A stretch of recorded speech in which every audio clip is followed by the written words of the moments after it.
শুরু করি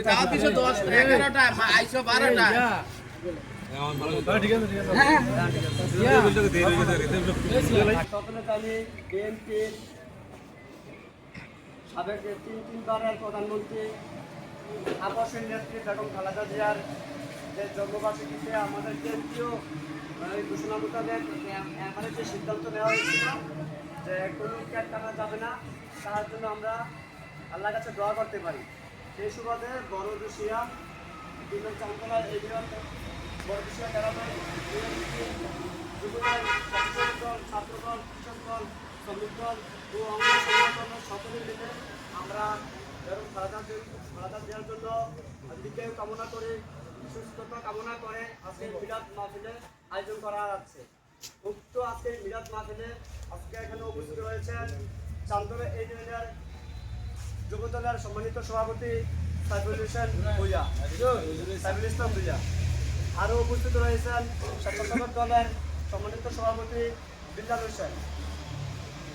আরও উপস্থিত রয়েছেন যুবদলের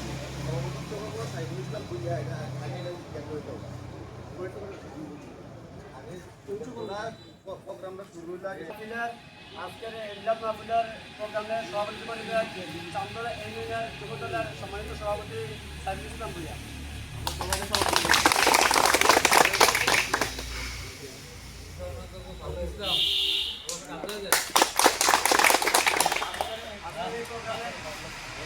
আজকের এই প্রোগ্রামে উপস্থিত রয়েছেন চান্দলা ইউনিয়নের যুবদলের সম্মানিত সহসভাপতি শাহিন মাস্টার, যুগ্ম সাধারণ সম্পাদক শাহিন ভাই। আরও উপস্থিত রয়েছেন কৃষক দলের চান্দলা ইউনিয়নের কৃষক দলের সম্মানিত সভাপতি শওকত আলী ভুইয়া। এই সভায় উপস্থিত রয়েছেন যুবদলের সহসভাপতি আবু কালাম ভুইয়া। আজকে এই সভায় উপস্থিত রয়েছেন যুবদলের সহসভাপতি এমরান হোসেন ভুইয়া। আরও উপস্থিত রয়েছেন যুবদলের সাংগঠনিক সম্পাদক সুর রানা।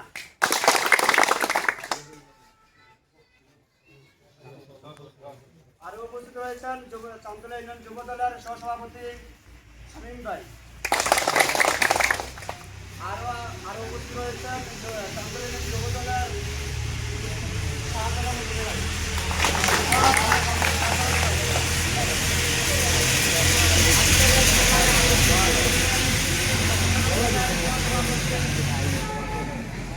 মানিক কাকা, বিএনপির সাধারণ সম্পাদক মুন্নিয়া ভাই।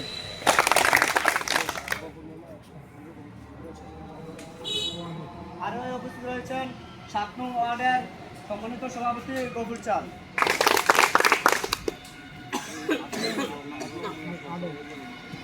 আরও উপস্থিত রয়েছেন ৮ নং ওয়ার্ডের যুবদলের সভাপতি হাসান মাহমুদ।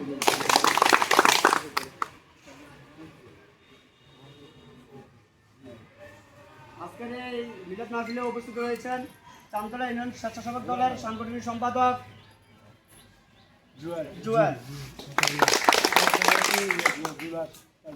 আরও উপস্থিত রয়েছেন চান্দলা ইউনিয়নের স্বেচ্ছাসেবক দলের সহসভাপতি জুলাস ভাই। আরও উপস্থিত রয়েছেন ৮ নং ওয়ার্ডের স্বেচ্ছাসেবক দলের সভাপতি শফিক।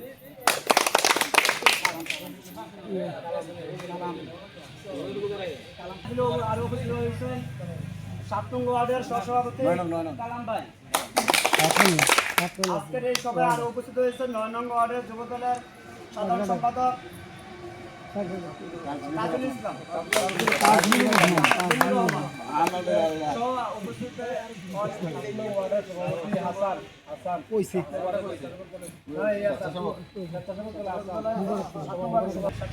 সভাপতি হাসান।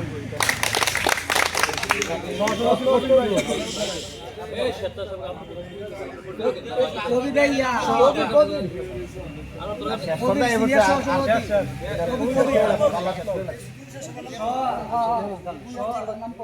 নেতৃবৃন্দ সহ আরো এখন উপস্থিত রয়েছেন বিএনপি অঙ্গ সংগঠন সহ আশায় বিভিন্ন নেতৃবৃন্দ সকলকে আজকে এখানে উপস্থিত হওয়ার জন্য আপনাদেরকে এই মিলাদ মাহফিলে আমরা আসলে নামাজের সময় যাবে এর পূর্বে আমরা অল্প কয়েকজন থেকে একটু সাংগঠনিক আলোচনা নিব তারপর আমরা মিলাদ মাহফিল করে শেষ করে দেব।